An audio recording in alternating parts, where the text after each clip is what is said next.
வணக்கம், இது உங்கள் தமிழலை சேனல். நேத்து வரைக்கும் ட்ரோல் நாயகனாக இருந்த பன்னீர்செல்வம் அவர்கள் இன்னைக்கு எல்லாருக்கும் எழுச்சி நாயகனாக தெரியுது. காரணம் என்னன்னா, அவர் அம்மா சமாதி கிட்ட எல்லாத்தையும் போட்டு உடைத்த ஒரு உண்மைகள். அவர் உண்மையை சொன்னாலும் உங்க எல்லாருக்கும் பிடிச்சிருக்கு. ஏன் அது பிடிச்சிருக்குன்னு எனக்கு சுத்தமா தெரியல.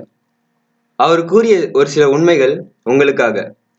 ஜெயலலிதாவின் மறைவுக்கு பிறகு என்னை முதலமைச்சராக பதவி ஏற்குமாறு வலியுறுத்திய போது நான் மறுத்தேன். கட்சிக்கும் ஆட்சிக்கும் பங்கம் வரக்கூடாது என வலியுறுத்தியதால் ஏற்றுக்கொண்டேன்.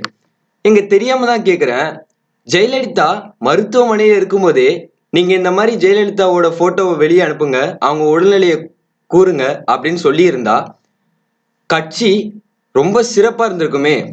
ஏன் அப்ப யாருமே எதுவுமே கேட்கல? அப்ப எங்க போச்சு உங்களோட அந்த கட்சியோட அன்பும் பாசமும் அப்படின்னு சொல்லிட்டு நம்ம மனசுல ஒரு கேள்வி எழும்புது.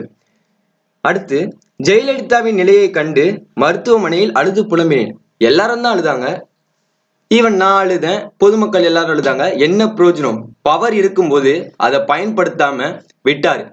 அழுவறதுக்கு எந்த ஒரு ரீசனுமே இல்லையே. பாமர மக்கள் அழுவலாம், ஆனால் ஒரு தலைவர் அழுவக்கூடாதுல்ல. ஜெயலலிதாவின் நிலையை கண்டு அழுது புலம்பினேன் அவர் சொன்னது உண்மையாவே வேடிக்கையா தான் இருக்கு. வர்தா புயலில் நான் தீவிரமாக வேலை செய்தது சசிக்கு எரிச்சலை ஏற்படுத்தியது.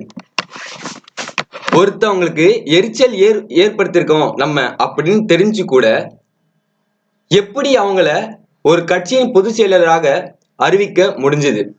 அப்பயே நம்ம எதிர்த்து நிக்கணும். இதுக்கு முன்னாடி வரையும் அவங்க முதலமைச்சரா இருக்க வரையும் நம்ம பொம்மையா இருந்தோம். அது உண்மைதான், யாரா இருந்தாலும் அப்படி இருந்துதான் ஆகணும். ஆனா கையில பொறுப்பு வந்ததுக்கு அப்புறம் ஏன் அதை பயன்படுத்திக்கல? ஏன் யாரையும் எதிர்த்து கேள்வி கேட்கல? இன்னைக்கு போட்டு உடைச்ச அவங்க 60 நாளா முதலமைச்சரா இருக்கும்போது என்ன பண்ணிட்டு இருந்தாங்க? அதுலயும் ஒரு வேடிக்கையான ஒரு விஷயத்த சொல்லியிருக்காரு. என்னை வற்புறுத்தி ராஜினாமா செய்ய வைத்தார்.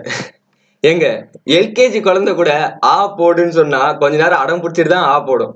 நீங்க அதுக்கும் மோசமா சைன் போட சொன்னாங்கன்னு சொல்லிட்டு சைன் போட்டது எந்த விதத்துல கொஞ்சம் ஒத்துக்க கூடியதா இருக்கு? இது ஒரு முதல்வர் பேசுற ஒரு பேச்சு மாதிரி தெரியவே இல்லை.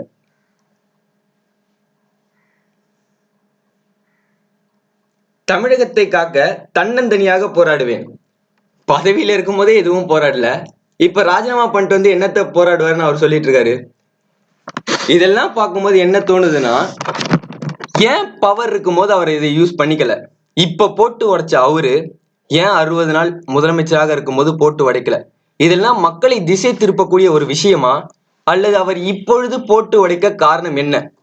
என்னதான் பொம்மை முதல்வராக இருந்தாலும் அவருக்குள்ளேயும் ஒரு சில உண்மைகள் இருக்கும். ஆமா, நிறைய பேர் என்னை மிரட்டினாங்க, என்னை இது பண்ணாங்க அப்படின்னு சொல்றதுக்கு காரணம் என்னவா இருக்கும்னு பாத்தீங்கன்னா, ஏதாச்சும் ஒண்ணு இருக்கும்ல. கட்சிகளுக்குள்ள நிறைய நடந்தாலும் நமக்கு எதுவும் தெரிய போறது இல்ல. இது திசை திருப்புதலா, இல்ல அவர் உண்மையாலே கட்சியின் மீது கொண்ட அன்பா, இல்ல கட்சியின் தொண்டனாக அவர் கூறுவதா என்பது உண்மை யாருக்குமே தெரியவில்லை. இந்த வீடியோ உங்களுக்கு பிடிச்சிருந்தா லைக் பண்ணுங்க. இது போன்ற பல உண்மை சம்பவங்களை தெரிந்து கொள்ள மறக்காம நம்ம சேனலை சப்ஸ்கிரைப் பண்ணுங்க. உங்களுக்கு மனசுல எழுகிற ஒரு சில கேள்வியை கமெண்ட் பண்ண மறந்துடாதீங்க.